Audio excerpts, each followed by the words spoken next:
Bonjour à toutes et à tous et bienvenue pour cette nouvelle vidéo sur Blood is the New Black.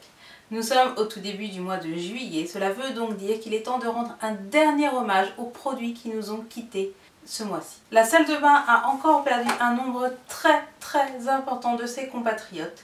Donc il y a un certain nombre de produits dans cette petite boîte que je vais vous présenter et je compte sur vous pour leur réserver un dernier hommage comme ils le méritent. Trêve de blabla, trêve d'enrobage, passons maintenant aux produits qui sont décédés et je vais tout vous dire sur est-ce que je les rachète ou pas. Le premier produit que j'ai terminé ce mois-ci, c'est ceci, il s'agit d'une eau micellaire de la marque Barbara Gould. En réalité, je n'ai pas beaucoup peiné à la terminer puisqu'en réalité elle est arrivée dans My Sweetie Box et elle est arrivée, il ne me restait plus que ça. Elle a totalement fui dans le carton, elle a tout inondé, donc je me suis dit plutôt que garder dans mon armoire un flacon à moitié vide, autant l'utiliser et le terminer. Et là où je suis deg, c'est que cette eau micellaire était absolument géniale. Elle est à l'eau de mélisse bio. Donc elle sent mais très bon, c'est une odeur très fraîche, très agréable. Elle démaquille très bien, même mon eyeliner waterproof qui n'est pas forcément le truc le plus facile à démaquiller. Elle laisse la peau douce, fraîche, pas collante, etc. C'est vraiment une eau micellaire que j'ai beaucoup aimée et je suis très deg qu'elle ait trouvé la mort comme ça dans le carton de la My Sweetie Box parce que je l'aurais adorée. Donc elle ne coûte pas cher puisqu'elle doit coûter dans les 4 € de mémoire. Donc il est clair et net que je l'achèterai lorsque j'aurai terminé mes autres démaquillants. Le deuxième produit que j'ai terminé et qui est vraiment beaucoup pleuré par la salle de bain, c'est ceci. Il s'agit du shampoing Biotherm à la caféine active. Donc je vous en avais parlé dans ma vidéo sur ma routine capillaire, pas celle qui vient de sortir mais la précédente.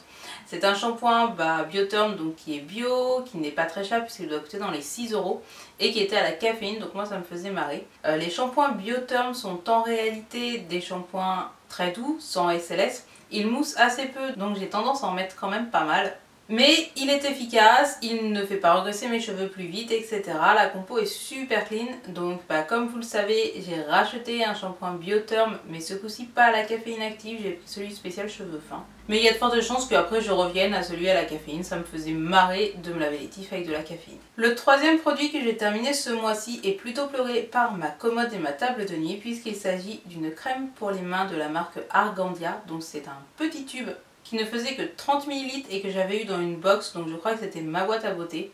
Donc c'est une crème pour les mains qui sent la fleur d'oranger, donc j'adore l'odeur de la fleur d'oranger. En plus elle était labellisée Cosme Bio. Donc c'est pas une crème pour les mains si vous avez des grosses gerçures, des engelures, etc. C'est pas mon cas, moi je cherche juste une crème hydratante de base quoi. Et pour cela, elle est très bien. D'autres crèmes pour les mains à l'heure actuelle à terminer, donc je ne vais pas en racheter tout de suite, mais c'est probable que je revienne vers elle, un de ces quatre. Le produit suivant que j'ai terminé est ceci. Il s'agit d'un déodorant crème de la marque Quick Beauty, qui est un déodorant crème qui a gagné une victoire de la beauté l'année dernière. C'est une marque japonaise, et comme je ne peux plus utiliser de déodorant du commerce, les trucs genre Narta, etc., ça ne marche plus sur moi, donc j'utilise des déos un petit peu alternatifs. Déjà, j'utilise plus d'antitranspirant, je n'utilise que des déos. Et donc j'utilise notamment le Soapwella qui est par contre assez chargé en huiles essentielles donc qui convient pas à tout le monde. Et du coup j'ai testé ce Quick Beauty, donc très clairement il n'est pas assez efficace pour moi.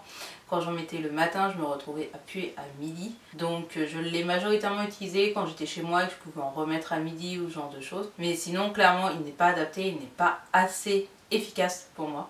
Donc si vous avez très peu de problèmes de transpiration etc, vous pouvez le tester, il sera sans doute très bien. J'apprécie énormément les déodorants crème, c'est beaucoup plus facile à transporter, il n'est pas parfumé, il n'a pas d'odeur etc.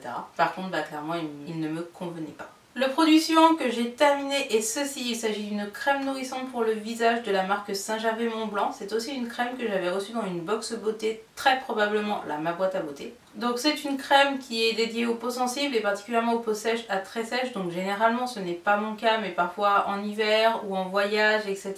C'est une crème qui était quand même bien pratique parce qu'elle est vraiment épaisse, nourrissante. Quand la peau en peut vraiment plus, elle était vraiment très agréable à porter. Les produits de la marque Saint-Gervais-Mont-Blanc sont des produits très doux et très respectueux de la peau, donc pour cela je les ai beaucoup appréciés. Après, honnêtement elle n'était pas miraculeuse, je l'ai terminée parce que je l'avais reçue dans une box et que j'aime pas gaspiller, mais il n'y a pas de raison particulière qui me ferait revenir vers elle. Ni le parfum vu qu'il n'y en a pas, ni l'efficacité qui est bonne mais pas exceptionnelle. Donc voilà, elle est morte, j'ai un peu envie de dire ouais ok quoi. Une fois n'est pas coutume, j'ai terminé un produit pour les ongles puisqu'il s'agit de la base de la marque Urban Ace. C'est une base pour les ongles que j'utilise avant chacun de mes vernis et j'ai tout le temps du vernis donc j'en consomme assez.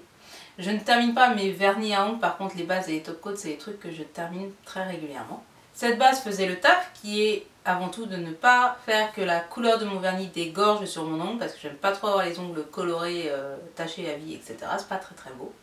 Elle a je crois une action fortifiante, mais je n'ai aucun problème avec mes ongles, donc je ne pourrais pas du tout juger de son efficacité là-dessus. Ce que je sais, c'est qu'elle était à petit prix, puisqu'elle devait coûter quelque chose genre 6 €, et que je l'appréciais vraiment. Je ne vais pas la racheter parce que j'ai reçu une base Hunt à tester qui pour le moment me suffit. Mais si jamais je devais tomber en rade, il y a des chances que je me redirige vers celle-ci. Je l'aimais vraiment bien et mes ongles aussi. Donc pauvre petite. Et nous arrivons au dernier produit terminé de ce mois. Il s'agit de ceci. Il s'agit de la Cushion Cream de la marque Yves Rocher. Donc la Cushion Cream, vous vous rappelez, c'est la crème coussin. On a une petite houppette et on vient prélever du fond de teint sur une sorte de coussin. Et ce qui en sort, c'est quelque chose comme une bébé crème. Donc c'est un fond de teint crème mais traitant et qui s'adapte bien à la peau. Donc là j'avais la teinte la plus claire qui est le rosé 200. C'est ma deuxième Cushion Cream, j'en avais une auparavant de la marque Hunt et j'avais remarqué que ma Cushion Cream Hunt s'était terminée assez rapidement et celle-ci aussi. Au final, elle ne m'a fait que 2 à 3 mois et généralement les produits pour le teint me durent beaucoup plus longtemps que ça parce que j'en mets pas énormément en soi. Je pense que c'est une caractéristique inhérente de ce type de produit, donc c'est un peu dommage. Par contre, elle était assez agréable, c'est-à-dire que déjà, elle était à ma teinte, ce qui chez Yves Rocher n'est pas toujours donné. Elle ne rendait pas la peau grasse, elle s'adaptait bien, elle camouflait mes taches de rousseur, mais sans pour autant donner un effet plâtré. Et elle ne filait pas en journée, une fois que c'était poudré. Donc c'est un produit que j'aimais bien, en plus il sentait plutôt bon, il me semble. Elle est assez chère, puisque je crois qu'en temps normal, elle coûte quelque chose comme 18 €, mais vous connaissez Yves Rocher, il y a toujours moins 50. Donc à l'heure actuelle, j'ai d'autres produits de teint, notamment des bébé cream que j'ai ramené du Japon ou le fond de teint Kat Von D que je me suis acheté aux US. Donc je ne vais pas renouveler ce produit-là. Par contre, je ne suis pas fermée à l'avenir. Et voilà, c'était tout pour les produits terminés de ce mois au final. Au final, c'est tout de même 7 produits qui sont partis vers d'autres cieux pour un mois qui a été pour moi assez chargé puisque je suis allée au Download, je suis allée au Hellfest et d'ailleurs j'ai une vidéo sur mes tops et mes flops du Hellfest qui va venir très bientôt. Donc j'ai pas utilisé mes produits habituels dans ces cas-là, ce qui veut dire que très probablement il y aura un certain nombre de cadavres au mois de juillet aussi. Si vous connaissiez certains des produits, n'hésitez pas à me dire ce que vous en pensiez dans les commentaires, ça m'intéresse. Si vous avez vous aussi des produits que vous avez perdus et que vous regrettez ou que vous souhaiteriez me conseiller, et bien pareil, les commentaires sont ouverts. Si vous avez tenu jusque là et que vous avez apprécié cette vidéo, n'oubliez pas de me laisser un pouce vers le haut, ça me fera plaisir et pourquoi pas à vous abonner. Et sur ce, je vous dis à très bientôt pour une prochaine vidéo sur Blood is the New Black. Tchuss!